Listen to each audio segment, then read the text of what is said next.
AIMIM के प्रदेश अध्यक्ष व विधायक अख्तरुल ईमान के आवास पर आयोजित प्रेस कॉन्फ्रेंस के दौरान उन्होंने बिहार के मुख्यमंत्री पर जमकर बरसे और कहा कि नीतीश कुमार खामोश रहकर तमाशा देख रहे हैं।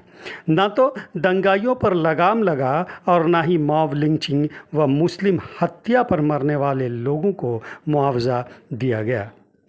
हद तो यह है कि नीतीश कुमार अपना गृह जिला नालंदा के बिहार शरीफ में हुए दंगे पर भी खामोश रहे और दंगाइयों को गिरफ्तार करने में नाकामी दिखाई। आज तक वहां के लोगों को सही मुआवजा तक नहीं मिला। उन्होंने बिहार में हो रहे अल्पसंख्यक की हत्या पर दुख का इजहार किया। उन्होंने कहा कि बिहार में दंगे के दौरान मारे गए लोगों के परिवारों और निर्दोष मारे गए अल्पसंख्यकों के परिवार को केंद्र सरकार और बिहार सरकार सरकारी नौकरी और मुआवजा के तौर पर 50 लाख रुपया की राशि दे। उन्होंने हरियाणा के मेवात मोह में हुए दंगे का कसूरवार मोनू मानेश्वर को ठहराया और कहा कि वहां प्री प्लानिंग दंगा कराया गया है, जो भाजपा की देन है। ये मसाइल है। तीसरा एक चौथा मसला एक वो है, बिहार का दूसरा मसला वो ये है कि बिहार की सरकार ये कहती है कि मैंने बिजली और सड़क घर घर पहुंचा दिया, पानी घर घर पहुंचा दिया। एमआईएम दावा करती है कि आज भी 1/3 आबादी के घर तक सड़क नहीं पहुंच पाई है, आधी आबादी के घर तक पानी नहीं पहुंच पाया है और आधी आबादी आज भी बिजली से तरस है। सीमांचल के इलाके में 2-3 घंटा से ज्यादा बिजली नहीं मिल पाती। अब बिजली के लिए वहाँ कटिहार जिला के बारसोई में जनप्रतिनिधि पंचायत के नुमाइंदगान आते हैं कि हमें बिजली दो, और बिजली के नाम पर उनको गोली का शिकार किया जाता है। और शर्म की बात है ये है कि बिजली मंत्री जो बिजली देने में सक्षम नहीं है, जो दौरा नहीं करते हैं क्षेत्र का, वो ये कहते हैं इस तरह लोग उग्र भीड़ लेकर आएंगे तो उनके सीने पर गोली चलेगी। मैं इन तमाम तर मामला की हम लोग भर्त्सना करते हैं। बिहार की सरकार कहीं न कहीं बीजेपी ऐलान के साथ जुल्म करती है और बिहार की सरकार खामोशी के साथ वो सारा काम कर रही है। जब से नीतीश कुमार की सरकार बनी है, गुलनाज नाम की एक लड़की को जलाया गया और सिसक कर दम तोड़ती है पीएमसीएच में। कोई उसकी खबरगिरी नहीं करने वाला, उसको कोई मुआवजा नहीं मिला। सोनोवर नाम की एक 35 साल टीचर समस्तीपुर में, जहां राजद का विधायक है, वहां पर दिन के 8:30 बजे उसकी मॉब लिंचिंग होती है। आज तक न उसका मुआवजा हुआ, न उसके लोगों की गिरफ्तारी हुई है। अभी मामला खलील रिजवी का, जो जदयू का वर्कर रहा है और उसकी निर्मम हत्या हुई और अब तक कोई मुआवजा का ऐलान नहीं हुआ। अभी आप देखेंगे जहीरुद्दीन, एक ड्राइवर जो हड्डी की गाड़ी लेकर आ रहा था, उसकी निर्मम हत्या कर दी गई है।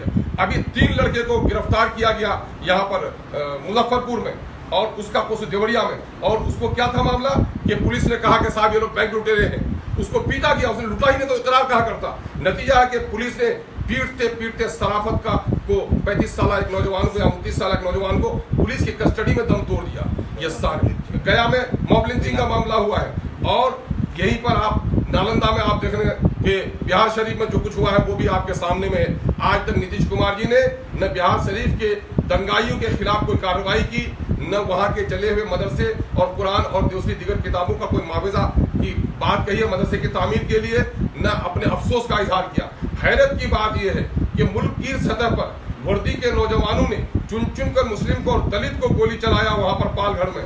और यहाँ पर अब जो कुछ हुआ है अभी हरियाणा में, कांग्रेस मुंह पर पट्टी बांधे हुए है, राजद मुंह पर पट्टी बांधे हुए है, जदयू के चतुर नेता जो देश के प्रधानमंत्री बनने का ख्वाब देखते हैं, इस जुल्म और नाइंसाफी के खिलाफ नीतीश कुमार जी की जबान से एक जुमला नहीं निकल पाता है। एमआईएम मुतालबा करती है कि रेलवे पूरे तौर पर कंपनसेशन अदा करे एज पर रूल। और चूंकि और जहां जो कुछ हुआ है, चाहे हाफिज का कत्ल हुआ है हरियाणा में, चाहे असगर का कत्ल हुआ है पालघर में, ये बिहार के दोनों बेटे हैं। ये कमाने के लिए गए थे, अपने बीवी बच्चे के लिए नहीं, बल्कि पलायन को नहीं रोकने वाली सरकार इन प्रदेश में कमाने वालों से भी 30% टैक्स लेती है। ये बिहार के लिए कमाने के लिए गया था। बिहार का कोई मंत्री उनके पास नहीं गया, उनकी कोई खबरगिरी नहीं की। और हमारा मुतालबा है, चाहे वो बारसोई के मकतूल हो, सोनू कुमार मारा गया, सोनू शाह मारा गया है, वहां पर खुर्शीद मारा गया है, असगर अली मारे गए, हाफिज साद मारे गए, सराफत मारा गया, गुलनाज मारी गई, सनोबर मारी गई, खलील रिजवी मारी गई, बाबर मारा गया।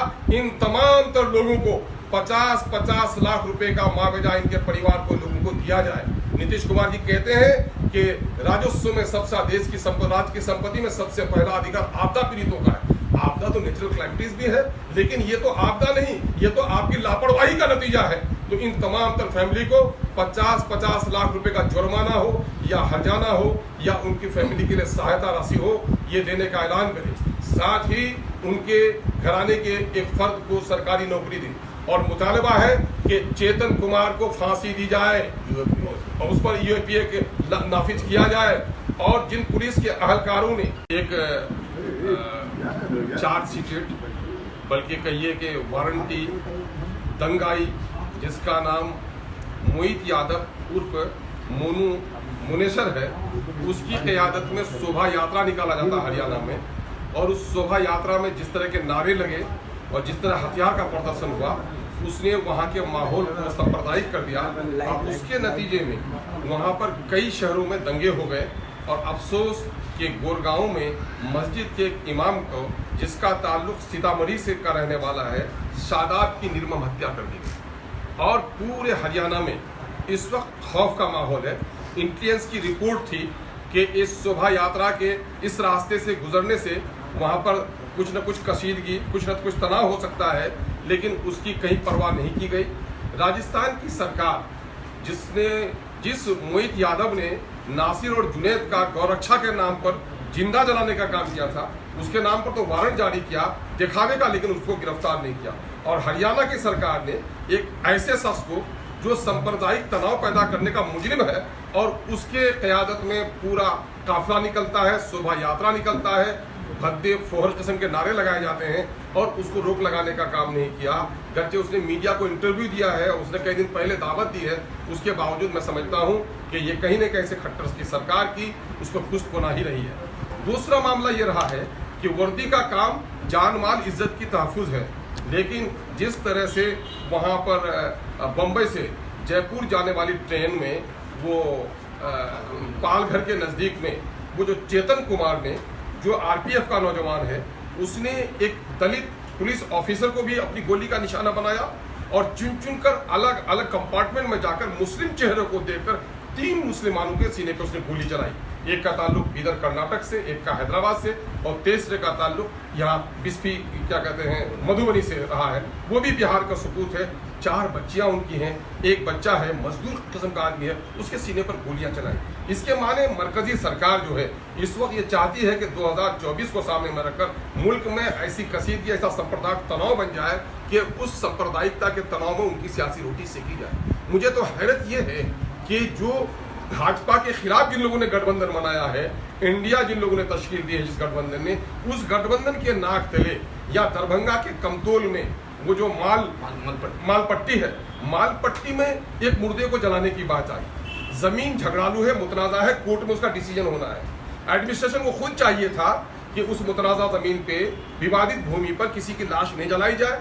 लोगों ने उसे खिसकाने के लिए कहा, उसी पर वहां के सरपसंदों ने तनाव का पूरा माहौल बना दिया और पुलिस की सरपरस्ती में रात के अंधेरे में बिजली काट दी गई, बिजली गुल कर दी गई। रात के अंधेरे में 23 मुस्लिम फैमिलियों को लूटा गया, औरतों के साथ बदसलूकी की गई, उनके जेवरात लूटे गए और 13 साल के एक मासूम बच्चे को पीटते पीटते पुलिस उठा कर ले गई। हैरत की बात यह है कि महिलाओं की सुरक्षा की बात करने वाले, महिलाओं को आगे बढ़ाने की बात करने वाले